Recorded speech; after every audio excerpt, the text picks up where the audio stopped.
రవి మళ్ళీ గుండె నొప్పిగా ఉందా?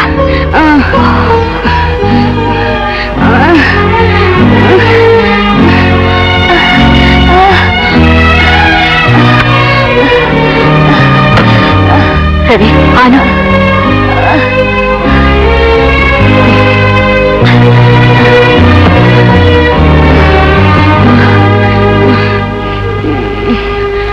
పోస్ట్ వచ్చిందా అక్క? రాలేదు. ఇంతవరకు చందాలు ఎంత వసూలయ్యాయి? రవి అవన్నీ నీకెందుకో, ఇప్పుడుకో. అక్క మీ పిచ్చి గాని పత్రికల్లో ప్రకటన చేసినంత మాత్రాన దాన ధర్మాలు చేసే ధర్మాత్ములు ఉన్నారా ఈ రోజుల్లో? రవి అవన్నీ నువ్వు ఆలోచించుకో, నువ్వు కళ్ళు మూసుకుని పడుకో.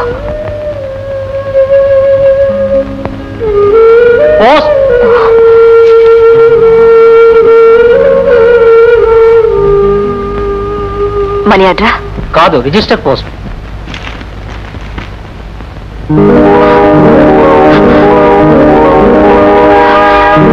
రవి రవి రవి ఏంటక్క? 2000 రూపాయలు డ్రాఫ్ట్. ఇది నిజమా? నా కళ్ళనే మోసం చేస్తున్నాయా?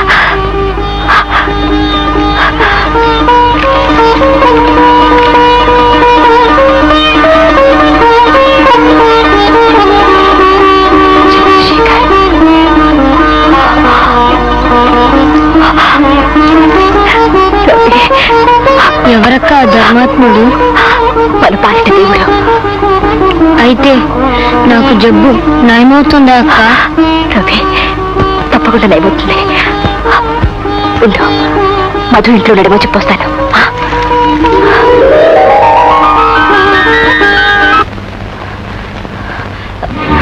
లక్ష్మి, మీ అన్నయ్య ఎక్కడ? పెరట్లో స్నానం చేస్తున్నాడు.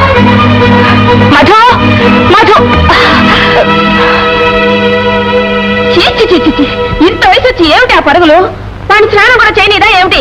పోనీలేమా, ఏదైనా ముఖ్యమైన పని ఉంటుంది. ఎంత ముఖ్యమైన పని అయితే మాత్రం ఇంత ఇదా? అసలు దాని మొహం చూడాలంటేనే నాకు ఊళ్ళో మండిపోతుంది. మధు మధు వస్తానండి, స్నానం చేస్తాను. పైప్టి. అరే వస్తాను, ఏమిటి సంగతి? 2000 రూపాయలకి డీడీ వచ్చింది. నిజమా? త్వరగా రా మధు. రమ్మంటుంటే చూడు. ఉండు, నా కళ్ళజోడు.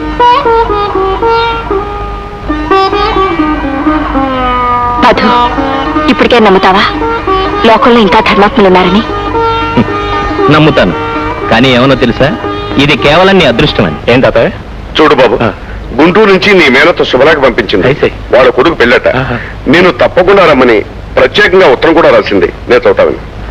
ప్రియమైన చందుకి నీ మేనత్త రాయినది. నిన్ను చూసి చాలా కాలమైంది.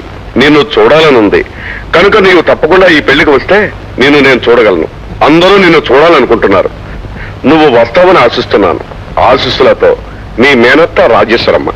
చూడు బాబు, నువ్వు పెద్దవాడు అవుతున్నావు. నా తర్వాత ఇంటి బాధ్యతలన్నీ నీ మీద ఉన్నాయి. బంధువులు ఎవరో తెలుసుకోవాలి, వస్తూ పోతూ ఉండాలి. పెళ్లికి 2 రోజుల ముందుగా వస్తున్నానని మీ అత్తయ్య గుర్తున్నాయి. వస్తాను, కానీ ఒక కండిషన్. ఏమిటి బాబు? నాతో పాటు నువ్వు కూడా రావాలి. నేనా? ఈ వయసులోనా? ఏ వయసు అయినా సరే నాతో పాటు నువ్వు వస్తేనే నేను వెళ్తాను. తర్వాత ఇష్టం. సరే, నేను కూడా వస్తున్నాను. ఉత్తరం.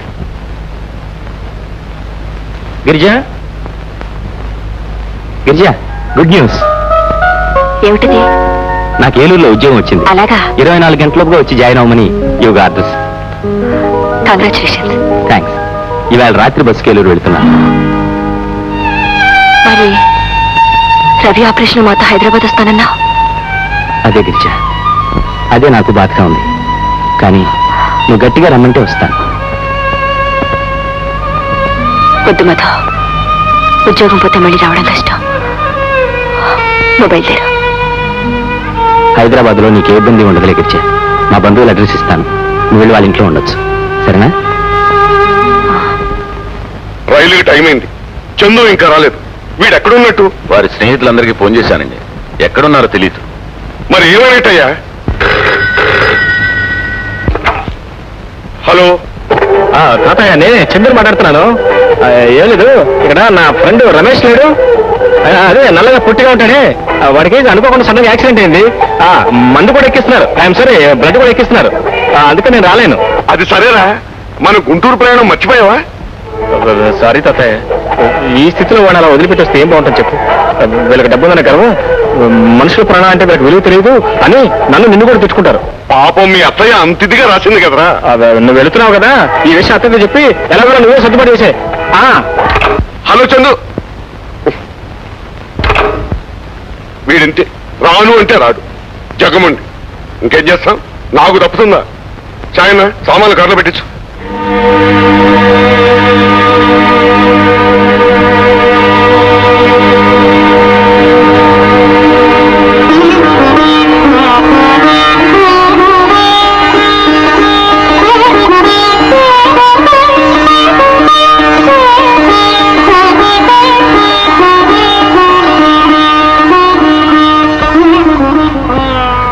అమ్మా జగజ్జనని, రవికి జరగబోయే ఆపరేషన్ సక్సెస్ అయ్యేటట్టు కరుణించి తల్లి. ఆ ఆపరేషన్కి ధన సహాయం చేసిన ధర్మాత్ముని సకల సౌఖ్యాలతో నిండుగా నూరేళ్లు బ్రతికేటట్టు దీవించు.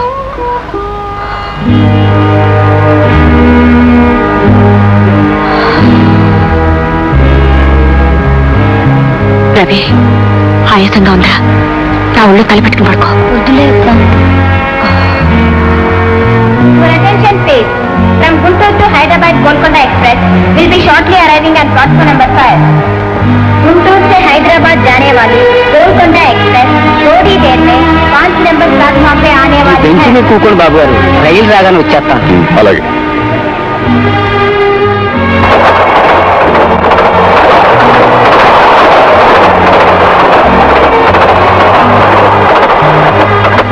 రవి, నువ్వు ఇక్కడే ఉండు. మన సీట్లు ఏ కంపార్ట్మెంట్ లోనే చూసొస్తాను. సార్,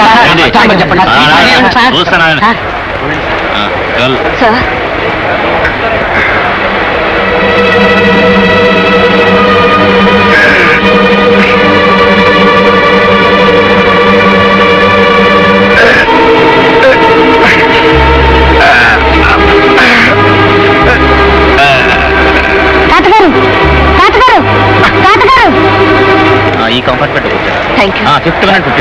ఆయనే ఏంట్రా, ఏమైంది? ఈయనకు పాపం గుండెల్లో నొప్పి వచ్చినట్టుందక్క. అలాగా? ఏమండి ఏమండి అరే ఏమండి ఏమండి ఏమిటమ్మా? ఏమండి కుర్చీలో వస్తారా? ఏమిటమ్మా? ఏమండి పాపం ఈయన గుండె నొప్పిగా ఉందట, చెమట్లు కూడా పోస్తున్నాయి, వెంట ఎవరు వచ్చినట్లేదు. డాక్టర్ ఫోన్ చేస్తారా? ఉండండి, ఫోన్ చేసి ఏమండి ఏమండి పోనీ పోనీ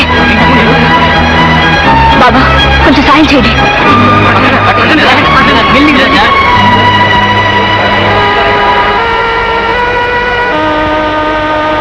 ఏమ్మా, మీరు మీకేమవుతారు? పరిచయం లేదండి, నొప్పితో గిలగిల్లాడుతుంటే మీకు ఫోన్ చేయించాను. అక్క ట్రైన్ వెళ్ళిపోతుంది. అరే, మన పెట్టి అక్కడే ఉంది కదా, ఉండు. ముందక్క, నేను తీసుకొస్తా.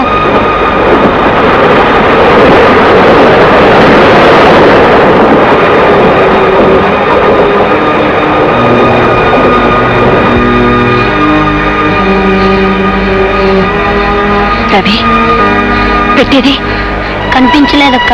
కనిపించలేదా? ఇంకా నయ్యో, డబ్బు, టికెట్లు, మెడికల్ ప్రిస్క్రిప్షన్ అన్నీ నా దగ్గరే ఉన్నాయి.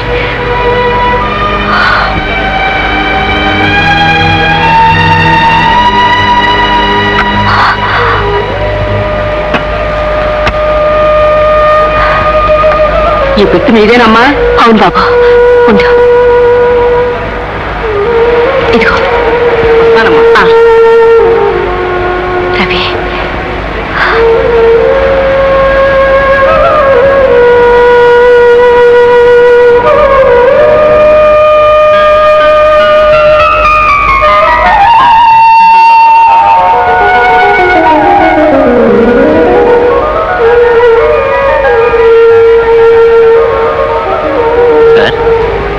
ఈ అమ్మాయి మీ ప్రాణాలు కాపాడిందండి.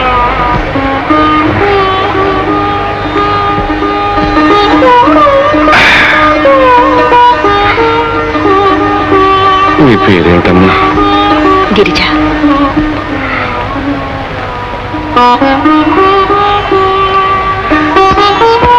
నా తల్లి పేరు కూడా గిరిజానమ్మా.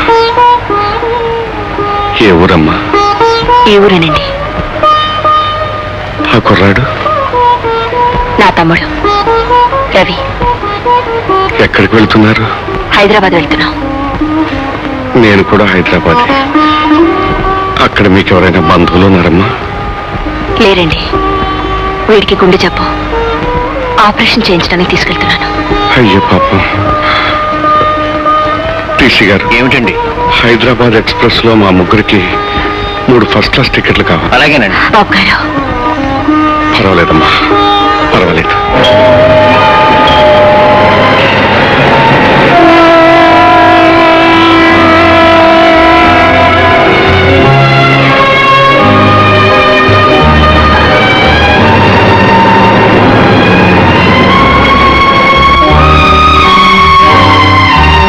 షాయన్న, నిన్న విజయవాడ ప్లాట్ఫారం మీద ఈ అమ్మాయి గన పక్కన లేకపోతే నేను మళ్ళీ ఈ ఊరు మొహం చూసేవాడిని కాదురా. ఏం బాబు గారు, ఏం జరిగింది? ఇంటికి వెళ్ళిన తర్వాత అంతా చెప్తానులే. షాయన్న, పాపం వీళ్ళకి ఈ ఊరు కొత్తట. ఆ అమ్మాయి దగ్గర వాళ్ళ బంధువుల అడ్రస్ ఉంది. నువ్వు ట్యాక్సీలో తీసుకెళ్లి వాళ్ళని అక్కడ దింపేశారా? అలాగేనండి. వస్తానమ్మా. అవసరమైతే నాకు ఫోన్ చేయి. అలాగే బాబు గారు. షాయన్న, మన అడ్రస్, ఫోన్ నెంబర్ కూడా వాళ్ళకి. అలాగే బాబు. వస్తాను బాబు. మంచిదమ్మా.